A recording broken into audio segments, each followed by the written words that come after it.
అప్పుడే law and order problem వస్తుంది.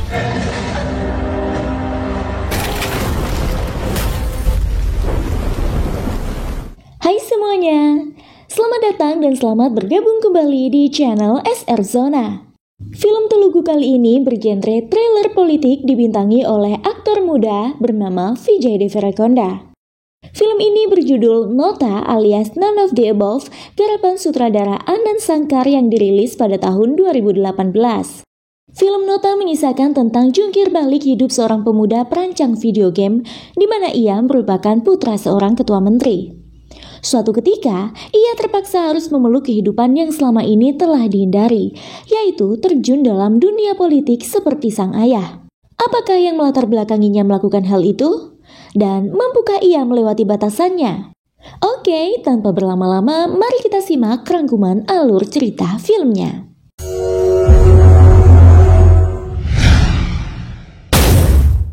Film diawali dengan adegan pesta pora sekumpulan anak muda. Kala itu, seorang pemuda bernama Varun sedang merayakan pesta ulang tahun bersama teman-temannya. Seperti anak muda pada umumnya, mereka semua bersenang-senang seolah hari esok tak akan lagi mereka jumpai. Dalam perjalanan pulang dari pesta, beberapa mobil polisi mengejar dan menghadangnya. Mulanya Varun dan teman-temannya yang ada di mobil saat itu menduga bahwa mereka terkena tilang. Asisten komisaris bernama Ravindran mendatangi Varun dan saat Varun hendak menunjukkan SIM-nya, Ravindran berkata bahwa ia tahu siapa Varun. Bahkan ia tak akan hentikan Varun sekalipun mengemudi saat mabuk. Namun hal yang ia sampaikan bersifat penting dan mendesak. Inspektur Jenderal ingin segera berbicara dengan Varun. Sang jenderal berkata bahwa ia telah diperintah untuk membawanya kembali ke rumah karena ada hal yang bersifat darurat. Bahkan berita sudah tersebar ke seluruh media. Mereka telah mencoba menghubungi Varun selama 1 jam, namun tak berhasil, dan akhirnya polisi dapat melacak serta menemukannya. Sang jenderal juga berkata pada Varun untuk tidak khawatir, karena polisi akan mengantar teman-temannya pulang dengan selamat. Lalu Varun bertanya tentang kondisi darurat yang dimaksud, dan sang jenderal pun berkata dengan hati-hati bahwa Varun ditunjuk sebagai CM atau Chief Minister baru, dan pernyataan akan diumumkan pada esok pagi.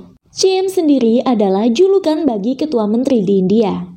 Tentu saja Varun terkejut mendengar hal itu. Ia menyangka bahwa itu adalah sebuah lelucon, dan sang jenderal pun mempertegas dengan berkata, "Varun, apakah saya gila mengejarmu di tengah malam hanya untuk membuat lelucon? Silakan bekerja sama dan biarkan saya menyelesaikan tugas." Varun yang masih syok mendengar berita itu akhirnya menuruti perkataan jenderal. Di halaman rumahnya telah dipenuhi oleh para awak media.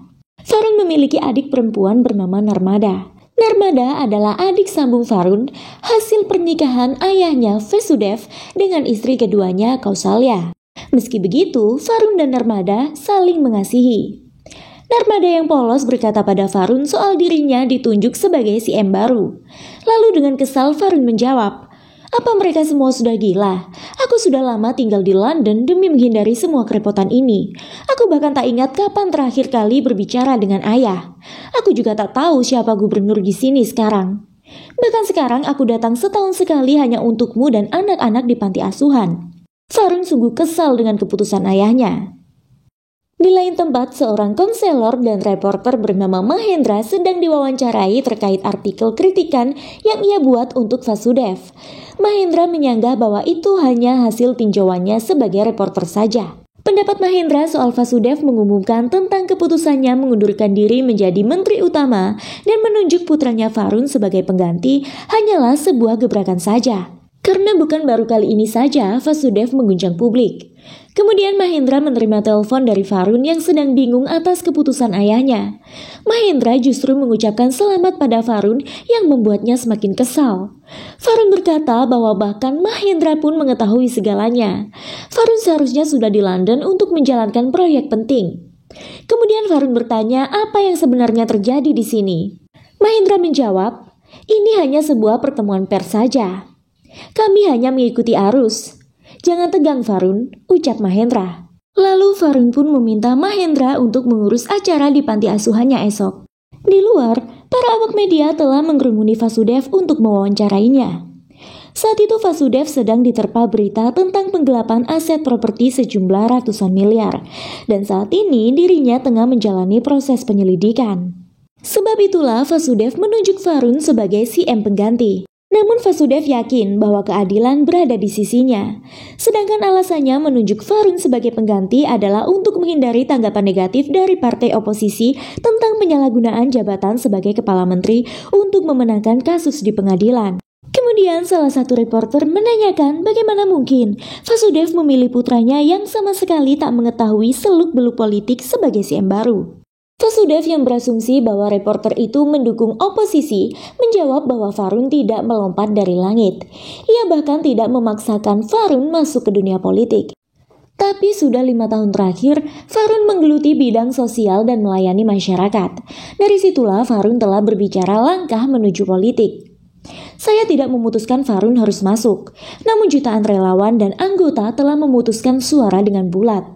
Lalu, sang reporter menambahkan, apakah itu jabatan ketua menteri atau permainan kursi? Karena seorang pria yang sama sekali tidak mengenal ilmu politik atau memiliki jabatan, tiba-tiba ditunjuk sebagai pengganti kepala menteri. Kenapa ia harus dipaksa untuk menduduki jabatan itu? Ucapnya. Varun yang memperhatikan dari balkon rumah akhirnya mengenali bahwa reporter itu adalah Swati, putri Mahendra. Menyanggah pernyataan Swati, Vasudev berkata bahwa salah jika menyebut Varun tidak mengetahui soal politik. Sementara Varun mengelola sebuah panti asuhan atas nama ibunya. Dan di sudut dunia manapun ia berada, ia selalu berlari untuk menjalankan programnya. Vasudev menambahkan bahwa usia bukanlah kriteria seorang pemimpin. Kemudian jumpa pers pun berakhir. Esoknya media telah menyiarkan hasil wawancara dengan Vasudev semalam. Ketahui sebelumnya Vasudev adalah seorang aktor yang telah membintangi 100 film lebih sebelum dirinya terjun di dunia politik. Sejarah hidupnya pun turut diangkat dalam berita itu, termasuk Citra, ibu Varun yang meninggal saat Varun berusia 1 tahun, hingga Vasudev menikah dengan Kausalya dan hadirlah Narmada. Saat itu, Bai, salah satu anggota tim sukses Vasudev, hendak menemui Varun, dan betapa terkejut ia saat melihat penampilan baru Varun. Bai memuji Varun, namun Varun justru berkata, "Paman, kau sudah bersama ayah sejak lama. Jika ayah membutuhkan seseorang untuk posisi pengganti, kenapa bukan kau saja?" Seraya ia membetulkan pakaiannya. Mendengar hal itu, Bai seketika diam. "Mengapa pimpinanmu menyeretku dalam masalah ini?" tambah Varun. Lalu Bai pun menjawab jika sebenarnya hal ini terjadi bukan tanpa diskusi. Bahkan mereka berulang kali meyakinkan Vasudev. Namun tekadnya sudah bulat untuk menunjuk Varun sebagai CM pengganti. Selanjutnya, Vasudev membriefing Varun tentang apa saja yang perlu dilakukan. Ia berkata mereka akan ke tempat gubernur untuk pengambilan sumpah, dan setelah itu Varun boleh ke kamarnya. Tugasnya hanya menandatangani apa saja yang disodorkan padanya. Semua yang ia butuhkan akan diantar ke kamarnya. Selama 2 minggu ke depan, Varun berada di bawah pengawasan ayahnya. Varun hanya perlu duduk dan diam saja. Sepanjang jalan menuju rumah gubernur, Varun melihat posternya di mana-mana. Salah satunya adalah berjabat tangan dengan George Bush. Varun malu bukan main melihat itu. Ia khawatir teman-temannya akan membulinya di sosial media.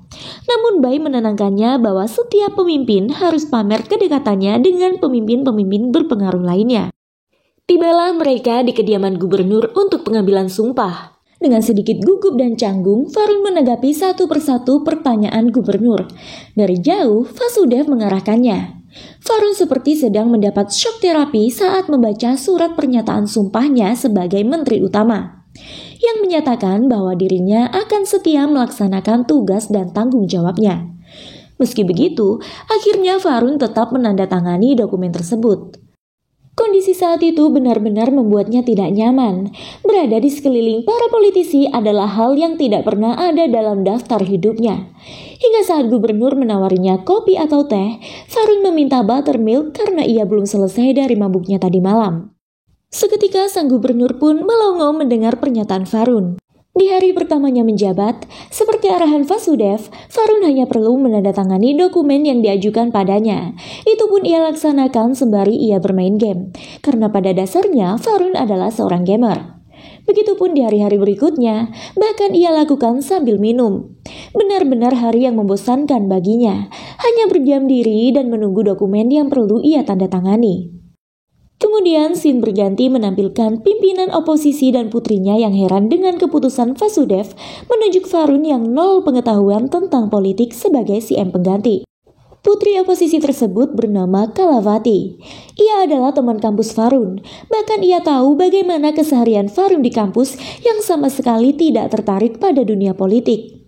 Bahkan saat kampanye, Kala menyatakan bahwa CM pengganti mereka memiliki skema baru untuk negara, yaitu ayo minum dan menari.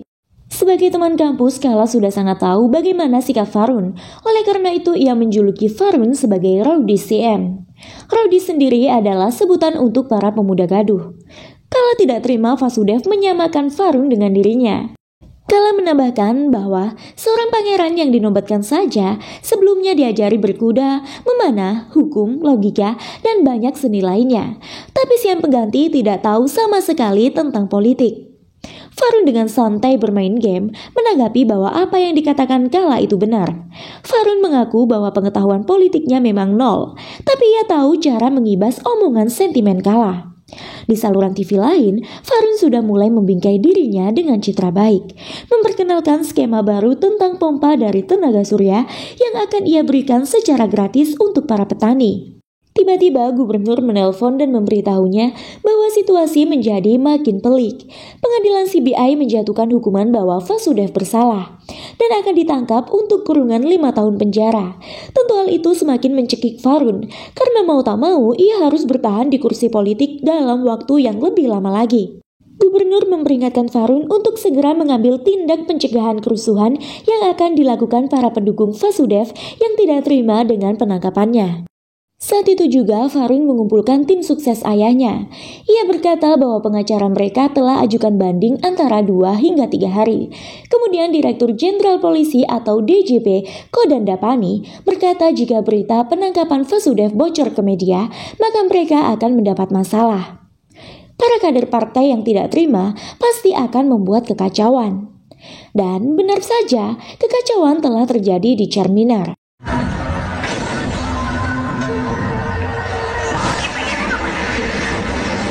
Varun yang saat itu hendak menemui Mahendra di sekretariat, akhirnya memutar balik mobilnya menuju lokasi. Media telah menyiarkan kebakaran sebuah bus yang menyebabkan seorang gadis kecil terpanggang di dalamnya. Setiba di TKP, Varun tak kuasa menyaksikan ratapan ibu gadis kecil itu.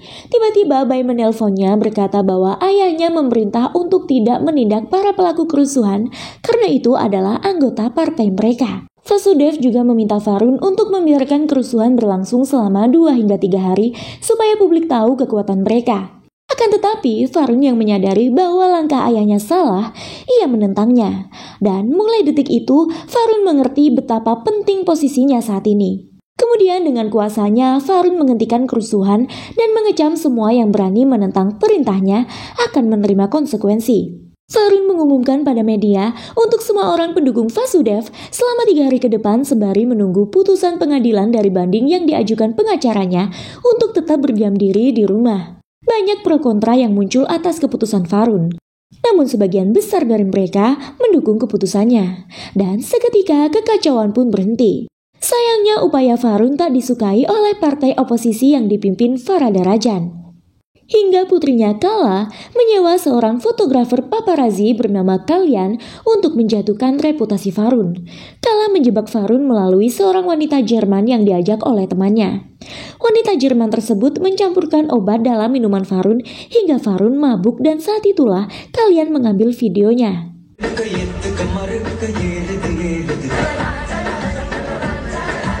Scene berpindah di New Delhi. Seorang bernama Salim sedang merakit sebuah bom untuk mencelakai Vasudev. Sementara Kalavati sedang merancang narasi pidatonya untuk menjatuhkan Varun dari video yang kalian berikan. Di penjara, Vasudev mengingat kembali pesan seorang Swamiji yang meramalkan bahwa ada ancaman terhadap jabatannya, yang mengharuskannya mengundurkan diri dari CM. Bahkan jika jabatan ingin dipertahankan, harus diambil dari garis keturunannya sendiri. Oleh sebab itu, Vasudev menunjuk Varun untuk menggantikannya. Akan tetapi timbul keraguan di benak Vasudev jika Varun adalah putra kandungnya. Cerita flashback ke beberapa tahun lalu saat Vasudev masih menjadi aktor terkenal dan istrinya Citra mencium bau-bau perselingkuhan Vasudev dengan banyak wanita.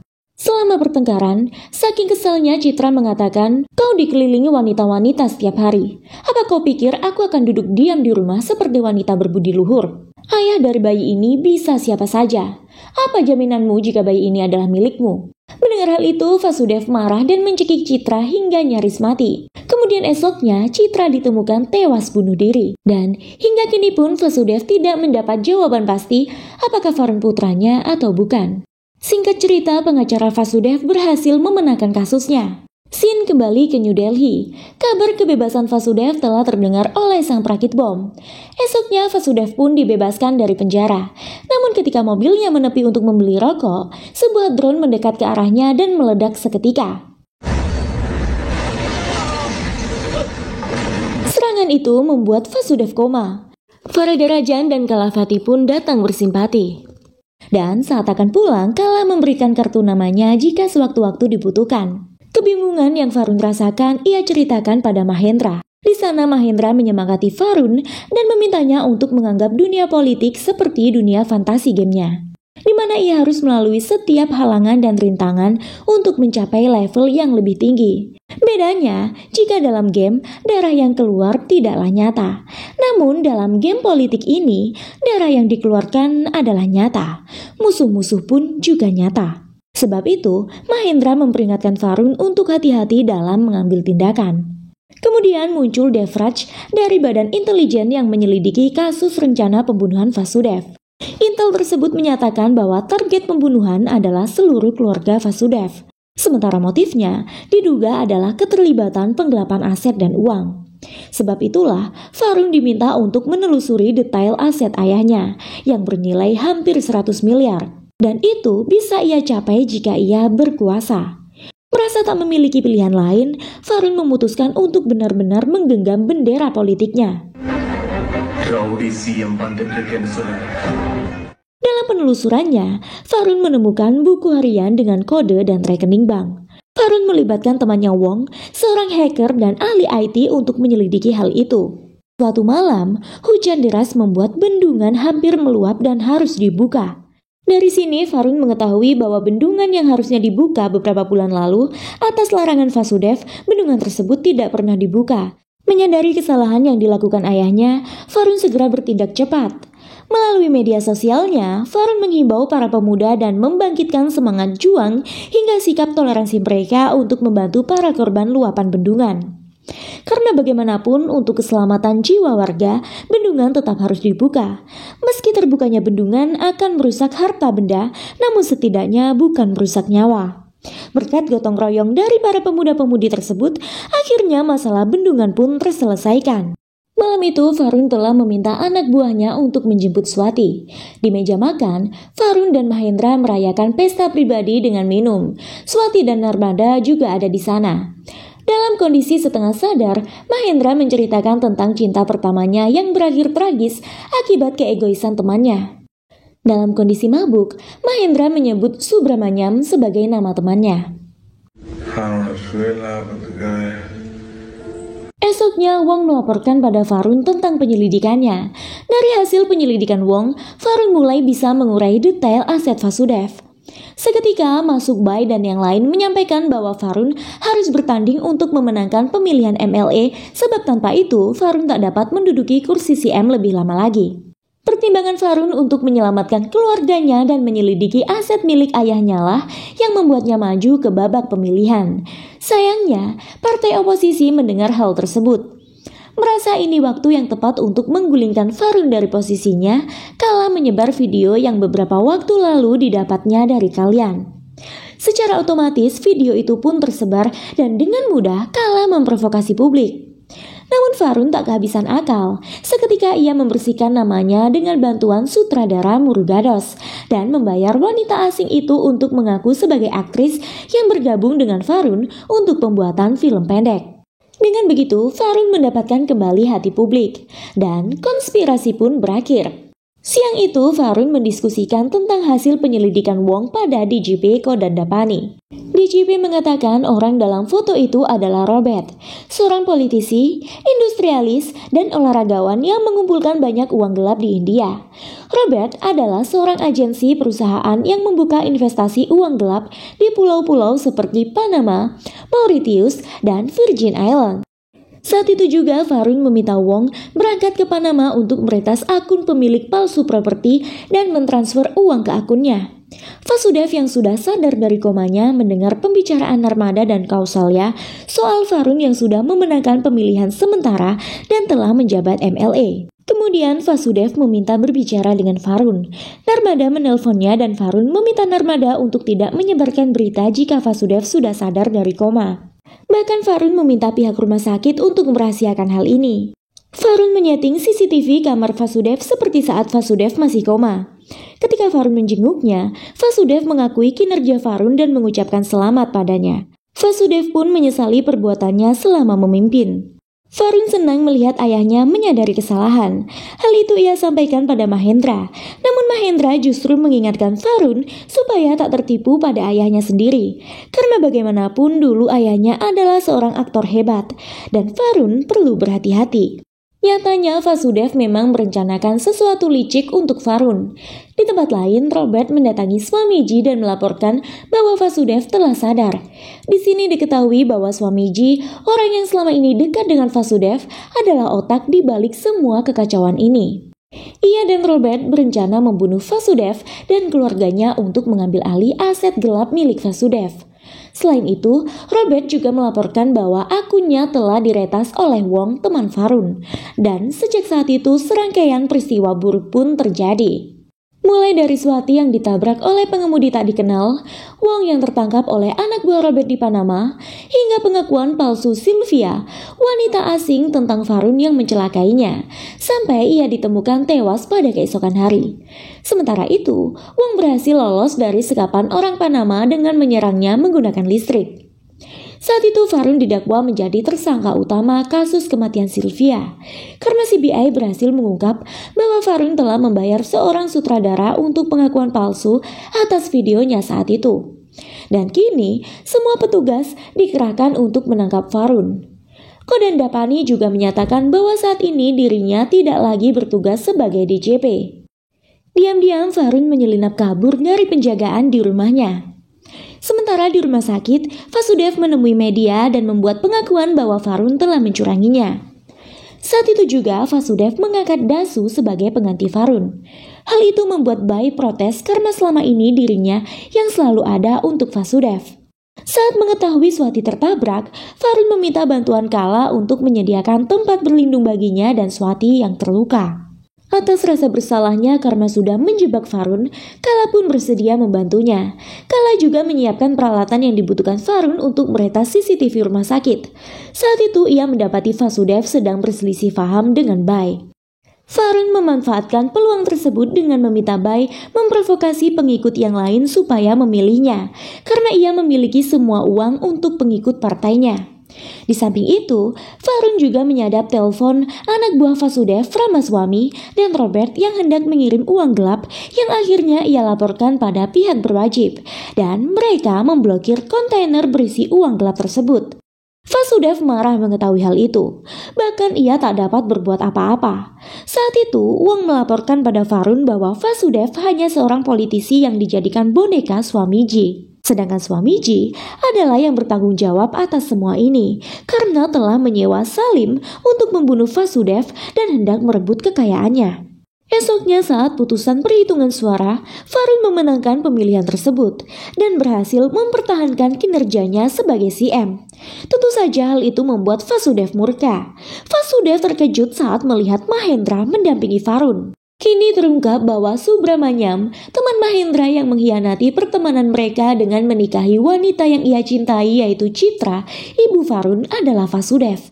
Mahendra juga menceritakan di malam sebelum Citra bunuh diri, Citra menelponnya mengungkap kekesalannya pada Vasudev yang terus berselingkuh padahal Citra sangat mencintai Vasudev dan hanya setia padanya. Citra juga menitipkan Varun jika sesuatu terjadi padanya. Dari situ jelas sudah bahwa Varun adalah putra kandung Vasudev sendiri. Mahendra juga menjelaskan semua ini bukan semata-mata untuk membalas dendam pada Vasudev. Namun itu memang bentuk sayangnya pada Varun dan supaya negara bagian yang mereka tempati bersih dari politik negatif.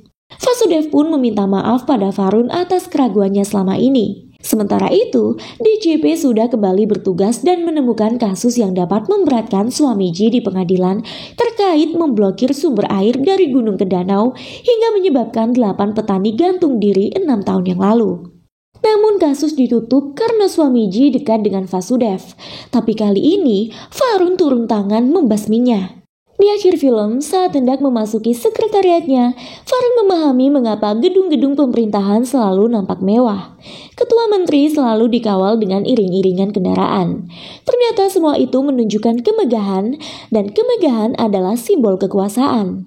Sementara dirinya sedang berada di posisi sebagai penguasa saat ini. Namun Varun bertekad untuk membawa banyak perubahan termasuk menghilangkan suap dalam memperoleh dukungan. Dan film pun selesai.